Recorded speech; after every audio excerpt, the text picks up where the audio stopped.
పరమ భాగవతోత్తములలో ఒకరైన ఈ భాగవతోత్తముని పేరున భీష్మ ఏకాదశి అని జరుపుకుంటారు. భీష్మ ఏకాదశి మాఘమాసం శుక్లపక్ష ఏకాదశి రోజున వస్తుంది. ఈ రోజున మహాభారతంలోని మహావీరుడు భీష్మ పితామహుడు ఉత్తరాయణ పుణ్యకాలంలో శ్రీకృష్ణుని దర్శనం పొంది విష్ణు సహస్రనామాన్ని ఉపదేశించి దేహాన్ని విడిచాడని పురాణ కథ. అందుకే ఈ ఏకాదశి ఆయన పేరుతో ప్రసిద్ధి చెందింది. భీష్ముడు తన తపస్సు, ధర్మనిష్ట, బ్రహ్మచర్యం వల్ల మహాపురుషుడిగా పూజింపబడ్డాడు.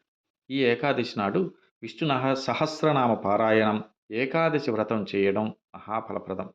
ఆదిత్య వసు రుద్రరూపేణ పితృదేవతలకు తర్పణం చేస్తే పితృదోష నివారణ కలుగుతుందనేది విశ్వాసం. విష్ణు ప్రీతికరమైన ఈ రోజున నారాయణార్చన, శ్రీ విష్ణు సహస్రనామ పారాయణ, జపతప ఉపవాసాదులు విశేష ఫలాలను ఇస్తాయి. భీష్మ నిర్యానంతరం వచ్చిన ఏకాదశి కనుక పరమ భాగవతోత్తముల్లో ఒకరైన ఈ భాగవతుని పేరున భీష్మ ఏకాదశి అని పిలుస్తారు.